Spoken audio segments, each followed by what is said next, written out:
Hey, Jonathan Goldhill with the Goldhill Group. I'm sitting here today with Justin White from K&D Landscaping. Justin and I have been working together for 5 or 6 years now. He's a leading member of the landscape industry in California, an up and coming rising star. And I wanted to interview you, Justin, today so that you could share some wisdom for contractors in general, maybe landscapers in particular, and maybe California in particular, about your experience. But before we get into that, could you tell the listeners a little bit about your business, the niches that you're in, where you're located, the number of employees? Give us a little scope of your business. Awesome, Jonathan. Well, first off, thanks for having me on today. I'm excited to share some of my experiences with your followers. So we're a family-owned and operated company. We've been around for 35 years. K&D stands for my parents, Kendall and Dawn. They started the company out of the back of a pickup truck. And here we are today. We have about 100 employees. We have three specific departments or niches that we focus in. We have our commercial maintenance. We have public works and commercial installation. Then we have our residential design build and real custom installation stuff. So between those three departments, we do about 10 million in revenue. We're very community focused, very family focused. So we really focus on providing our employees the best work experience, trying to give them the best benefits. I mean, we're located right here in Santa Cruz, California, which is just below the Silicon Valley. So we're competing for workers that are also being, pulled into the Bay Area by some of the biggest companies in our industry, such as, Brightview and Monarch and so on. So to compete with those larger corporations, we've taken an approach of culture first. So treat our employees how we want them to treat our customers and really give them the best working experience. So through doing strong culture work and implementing core values and core purpose, which our core purpose is to raise the bar, which is just continuing to be better every day. We've been able to develop a really great culture. And, in times like this, I think culture is the most important thing to have, along with a healthy balance sheet, of course. I couldn't agree with you more. And in a couple of minutes, I want to circle back to the fact that you just gave a talk in Florida on predictable profits and how to use and leverage technology. And we're going to come back to that because we are in a historic time right now. This is March 20th, 2020, and it is maybe the bottom of the second inning of a crisis that the entire world is going through, COVID-19. And there were people weeks ago who thought it was a hoax, people who were late to respond. And now we are living in a time when our governor has taken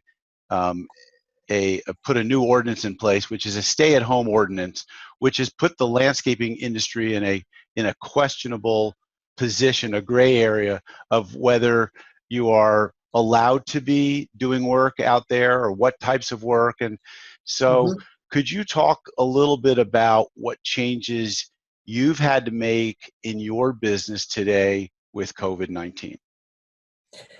Yeah. So, first and foremost, we want to make sure our employee network they're educated. We're communicating with them. So really, it's a daily update about what's going on.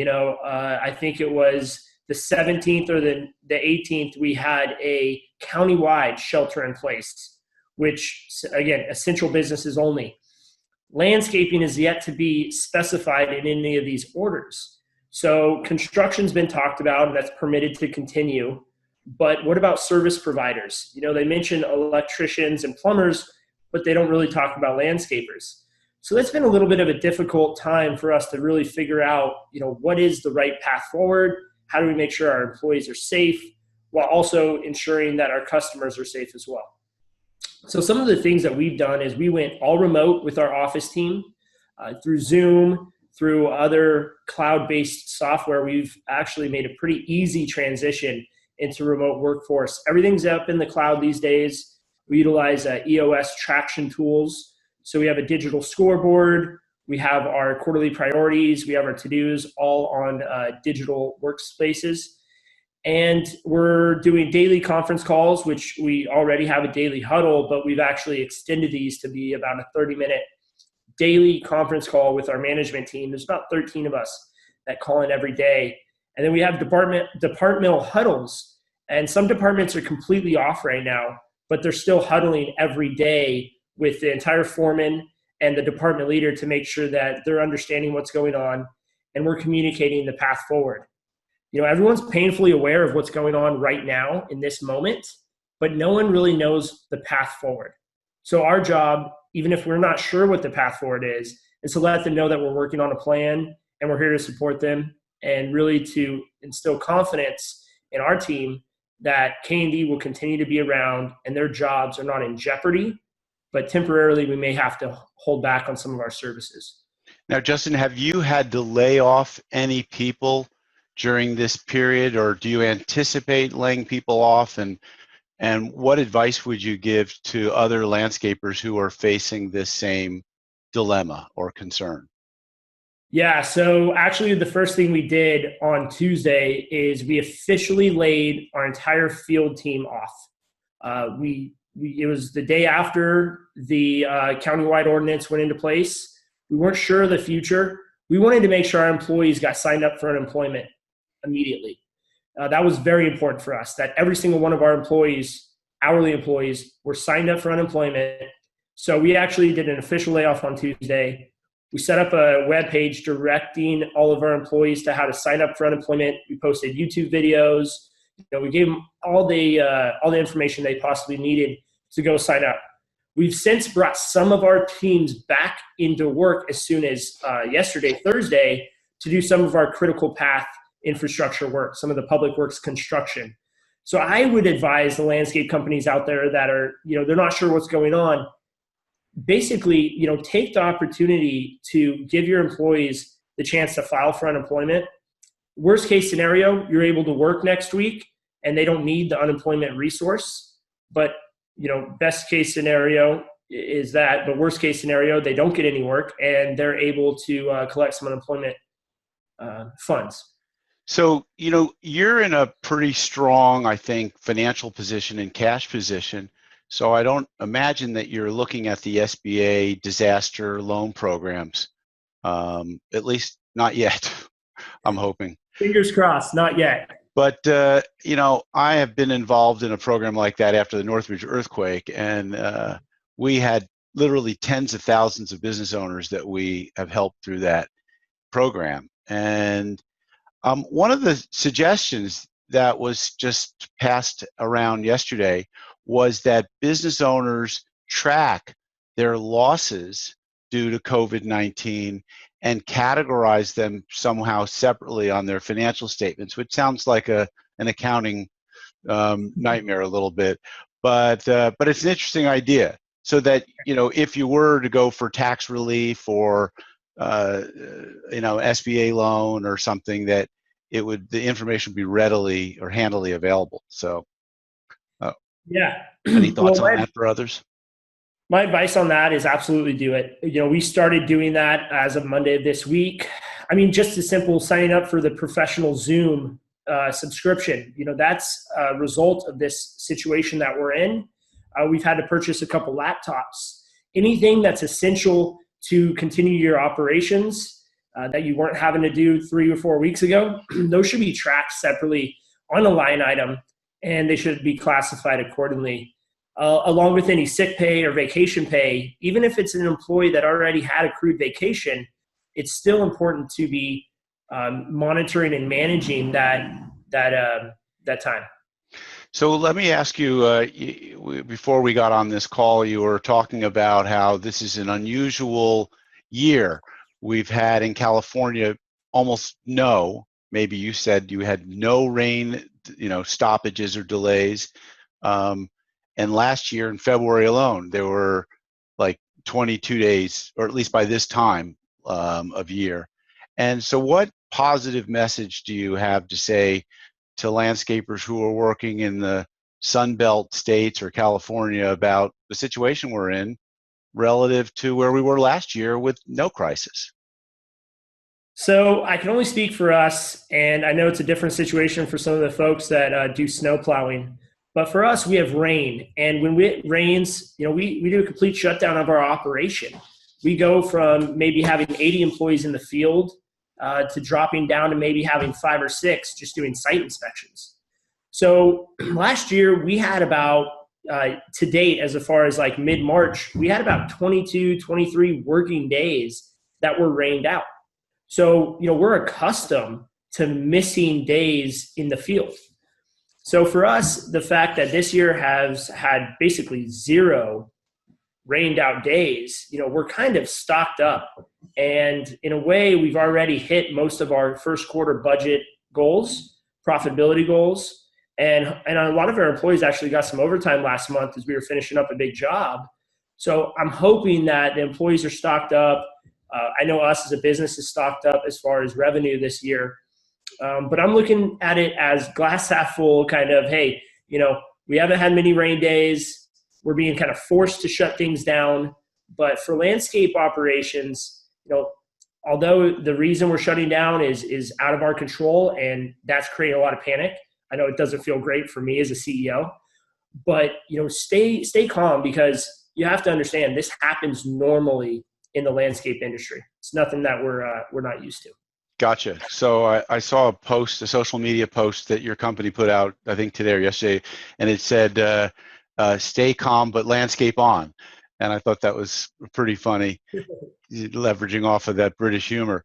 So, let's talk about the glass half full, or, what I've read yesterday was a blog on breaking the glass. And it referred to developing a reverse accountability chart, which means basically putting an accountability chart, which is your organization chart, at, let's just say, 50% of the revenues that you are today. Let's just say business were to just, take a nosedive and stay in that, bottomed out position. You'd want to have a minimum skeletal crew, and you'd put that cash flow forecast into a sort of something that no one would see, and you'd only bring it out and break the glass if you needed to. Yeah. So in case of a fire. yeah, but what advice or feedback do you have for companies who are more fragile because they're smaller, financially not as or not as well positioned, or they're being impacted more about some of this cash budgeting, protecting their future? What words of wisdom do you have? Well, we're in a pretty blessed situation, as last December we basically told our team that we were going to act like 2020 was a recession, and so we cut back on a lot of spending and changed our behaviors and our habits prior to this whole crisis. But in the midst of a crisis, what can you do? I think first and foremost, you got to dive into your P&L. You really got to analyze, what are your fixed costs? What are you paying for that you can eliminate? Do you need all the vehicles that you have? Maybe there's a vehicle you're making payments on, and there's a vehicle that you're not making payments on, and you don't need both. Get rid of the ones that you're making payments on. Go back to your insurance carriers. Go back to your bank. If you have a loan, could you get that interest reduced? Go to your landlord, see if you can get some grace. So, just go down the P&L and see if there's any room. Maybe it's $10 a month, but if you have 100 items, that can add up to a lot of saved money. I call it found money. But as far as getting some visibility going forward, I think it's great to do a little, pro forma on, okay, if we only get 50% of what we anticipated to get in, what type of impact is that going to have? Honestly, it's scary to say, but who are we going to have to let go? I know in 2008, a lot of people that I've interviewed around the crisis, they kept too many people too long, and many went out of business. It's better to stay in business, let go of some of the people, and hopefully when you recover, you can hire those people back. Oh, yeah. There's no question that the research, I don't know about the research, but my experience shows that it's better to cut once and cut deep than make, a death by 1,000 cuts, because the impact that it has on morale is Hmm. really bad when you make lots of cuts. It's better to just do one, one quick one and Yeah. get to a, cash flow positive, you know, with in more abundance at that point. So, all right. Again, you gave this talk in Florida. You talked about, leveraging technology. Um, any advice you have to people about using technology, is particularly in a low tech kind of a business like, construction, landscape? How can they make, how can we carry on and use technology to make our companies better run? Well, I think it's a great time to look at your technology platforms you're utilizing and decide which ones you really need. And if there's anything that you've tried to implement and didn't go really well, go back and see if that's something that may actually work now. We're being forced to change our habits. We're being forced to change our behaviors in this crisis. So there may be some things that you pushed off that now make a lot more sense today, such as going to, all iPads in the field for your crew leaders. We pretty much have everything paperless for our blueprints and everything. We use a program called Procore. Utilizing a maintenance software to track your time and your costs on the job. This is all digital input and available at your fingertips as the owner, so you can really know your numbers. I think when it comes back to software, anything that helps you get a grasp on what the numbers are of your business, what's your burn rate, that's where you need to put your focus in right now. And then anything else that helps connect the team. We run our business off a methodology of EOS, along with scaling up, kind of a hybrid methodology. But we utilize a tool called Traction Tools, which provides us with a digital scoreboard. We say it all the time. If you don't know the score in the game, how do you know if you're winning or losing? So we're always tracking our score. We're looking at KPIs, and that's all digital, utilizing some of this software. So I think it's a great time to implement some technology, but just be careful you don't overinvest when cash flow is so tight. Maybe there's something that you already have that you can use a little more. How do you simulate water cooler conversations in a construction company in today's environment? Like, technology workers are using things like Slack or Yammer, maybe Google Hangouts or other types of instant messaging program. But, how do you do that in your business besides leaning on just texting, picking up the phone, calling someone, or, what experience or what advice in that area do you have for people? Yeah, it's a challenging situation. I'm sure, like many businesses, we have multiple generations on our leadership team and on our management team. We have boomers, we have Gen Xers, we have millennials. I don't think we have any Gen Zs quite yet, but they're coming. And so I think it's important to find something that works for everybody, because some of the millennials really like Slack and everything else. But I know some of our other guys, they like to just have, phone conversations. So don't undervalue the good old conference call and phone, conversations where you can talk to people.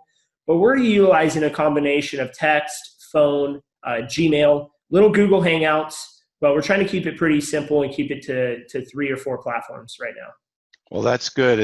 And speaking of which, this platform, which is powered by Zoom, is one that you and I've been using for, I think, since the beginning of our coaching relationship, which goes, I think we're entering into our 6th year right now. Yep. And how effective has this been as a way for us to work together? Well, I'll be honest. When I first started out, I didn't have a lot of confidence, because I'm like, how am I going to actually get any value out of this through a video? But it's been a great way for us to communicate. I don't see any loss of communication through the Zoom here. We can see each other. We can see our facial expressions. 85% of communication is nonverbal.